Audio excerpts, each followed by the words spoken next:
So it looks like the Democrats are just giving up on the 2024 race altogether. The Democrats have announced that they are going to suspend all campaign ads for Joe Biden in an attempt to lower the temperature after Donald Trump's attempted assassination. Does anyone believe that?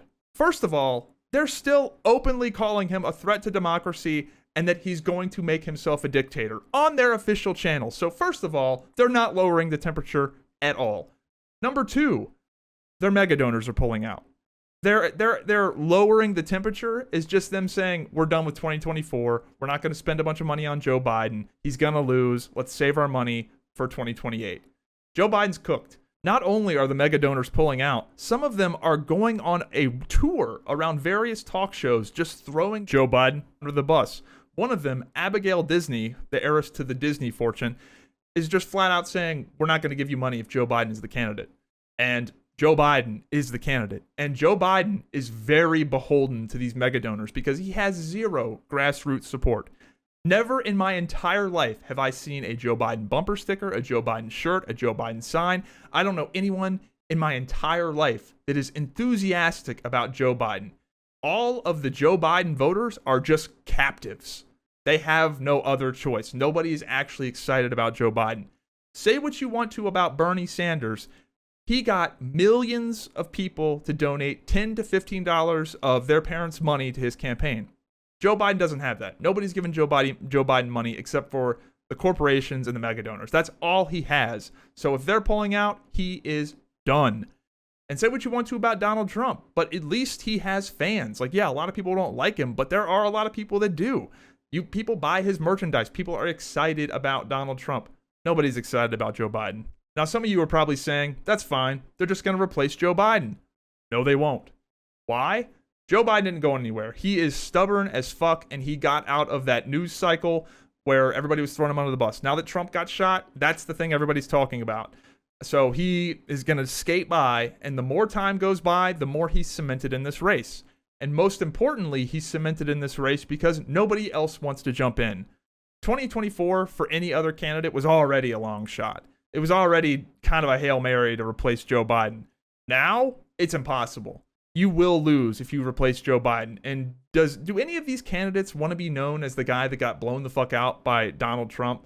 No, they're just going to hang back, wait till 2028. Joe Biden is who you got. In other news, Donald Trump picked J.D. Vance as his VP, and this confused me and a lot of people at first because there isn't some immediate tactical advantage to this pick. It's not like a Tulsi Gabbard that would help him with women or a Glenn Youngkin that would help him win Virginia.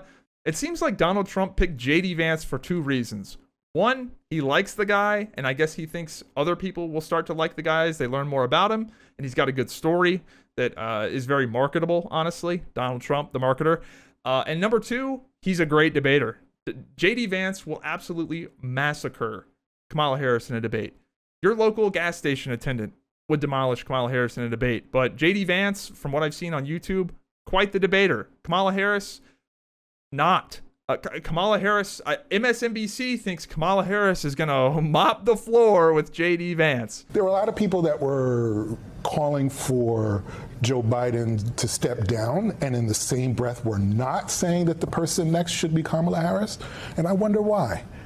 Because in many ways, Who did that? Well, I think most of the people that came out to say Joe Biden should step down did not come right out and say that Kamala Harris should be next. And Kamala Harris should be next if anyone thinks that Joe Biden should step down. Kamala Harris should be next. Let me just say this as someone that's covered her. If anyone has watched, I've watched all of her speeches for the last 2 weeks. She's been fantastic. I thought she was fantastic 4 years ago. Anyone that hasn't watched, I hope that J.D. Vance today challenges Kamala Harris to 6 debates because she would wipe the floor with him. She's hidden for whatever I will stay out of what the Democrats decide to do at the top of the ticket. But if they make a change, Kamala Harris should be at the top of the ticket. Absolutely right. Really? I mean, fuck. Really? I don't know, man. Maybe I'm wrong. Maybe Kamala is gonna give him the business, but the only downside to J.D. Vance is that he has a lot of old clips from 2016 where he said he's a never Trumper and that Trump is bad for the country, blah, blah, blah. But honestly, they're going to spin that to be a good thing. They're going to be like, I didn't like Trump at first, but he proved me wrong. Like, there's so many ways they can spin that to, like, whatever. I mean, that's just politics in general.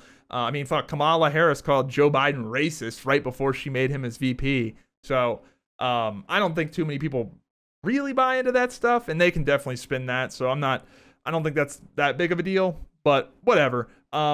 Overall, JD Vance, I don't really know much about him. He's got obviously his backstory with the hillbilly elegy thing, which I think is a lot of it. I think Donald Trump is just going to market the fuck out of that because it's a good story.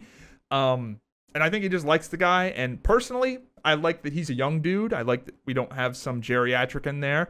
And Reddit hates him. Reddit fucking hates JD Vance. So there must be something good about him. In conclusion, I really don't think Trump's VP mattered that much because the Democrats are just giving up on Joe Biden. I think it's pretty obvious that the donors aren't going to be there.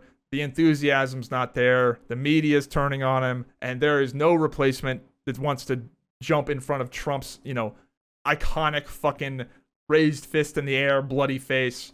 So, yeah, I think Donald Trump might just be able to cruise into a victory here as long as his base goes and votes. You have to go vote. Vote, motherfuckers, vote.